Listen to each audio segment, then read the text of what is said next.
नमस्कार दोस्तों, स्वागत है आपका हिंदी नॉलेज शो में। तो दोस्तों, अब से कुछ देर पहले एक ऐसा खुलासा हुआ है जिसने पूरी दुनिया को हैरान कर दिया है। साथ ही जो युद्ध अभी तक रूस यूक्रेन के बीच था, अब वो ना सिर्फ यूरोप बल्कि पूरे एशिया में भी फैल सकता है। ऐसा मैं क्यों कह रहा हूं? क्योंकि चीन ने कांड ही ऐसा कर दिया है। दरअसल अब से कुछ देर पहले खुलासा ये किया गया है कि चीन पिछले कुछ दिनों से कुछ खुफिया डिलीवरी कर रहा था। और ये डिलीवरी किससे की जा रही थी?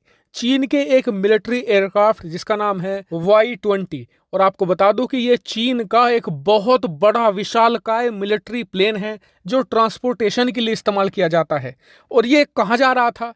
ये जा रहा था सर्बिया। स्क्रीन पर आप देखिए, ये है सर्बिया। ये लगातार यहाँ पर जा रहा था, लेकिन इसमें था क्या? तो बताया गया है कि चीन के इन Y-20 ट्रांसपोर्ट एयरक्राफ्ट में लदे हुए थे HQ-22 नाम के मिसाइल सिस्टम। और ये है क्या? दरअसल ये एक तरीके का मिसाइल डिफेंस सिस्टम है। जैसा S-400 है ना, उसका एक छोटा भाई है S-300।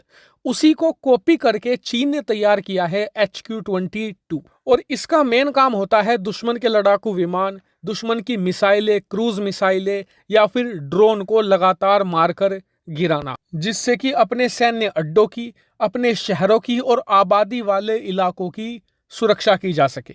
लेकिन अब आप कहेंगे कि चीन सर्बिया को ही तो दे रहा था, इसमें इतना हंगामा क्यों मचा है और रूस का नाम क्यों आ रहा है? तो इसके पीछे कारण है।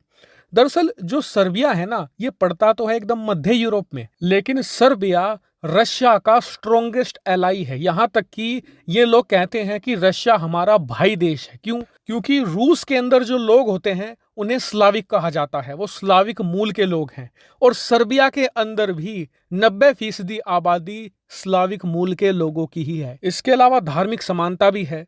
दोनों वैसे तो ईसाई देश हैं, लेकिन ईसाइयों में भी एक शाखा होती है ऑर्थोडॉक्स। ये दोनों देश ऑर्थोडॉक्स हैं, बल्कि जो ज्यादातर यूरोप में आपको देश मिलेंगे वहां पर कैथोलिक शाखा को फॉलो किया जाता है।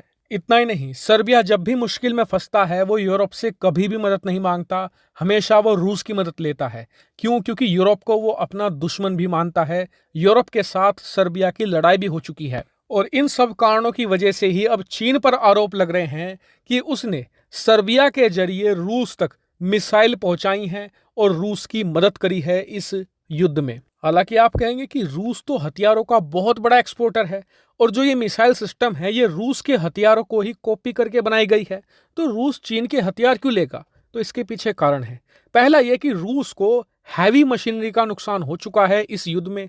रूस के बहुत सारे हथियार तबाह हो चुके हैं। इसके अलावा रूस को डर यह भी है कि फिनलैंड ये ऐलान कर चुका है कि आने वाले कुछ हफ्तों में वो भी नाटो के लिए अप्लाई कर सकते हैं। ऐसे में उस फ्रंट पर भी लड़ाई छिड़ सकती है। ऐसे में रूस को ज्यादा से ज्यादा रिसोर्सेज चाहिए होंगे, और रूस के पास इतना पैसा तो नहीं है कि वो खुद से बहुत सारे मिसाइल सिस्टम तैयार कर सके, क्योंकि ऑलरेडी वो अपनी हैवी वेपनरी को तबाह करवा चुका है यूक्रेन युद्ध में।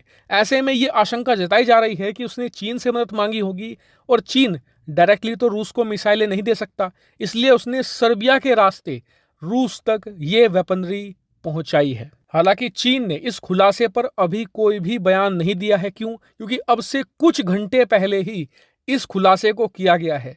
अभी सभी को इंतजार है कि चीन इस पर क्या कहता है, और क्या पश्चिमी देश यहां पर चीन को घेरेंगे या चीन पर भी कोई कठोर प्रतिबंध लगाएंगे। हालांकि इस पूरे इवेंट पर आपका क्या मानना है, कमेंट करके जरूर बताएगा। फिलहाल इस वीडियो में इतना ही। Thank you very much for watching video.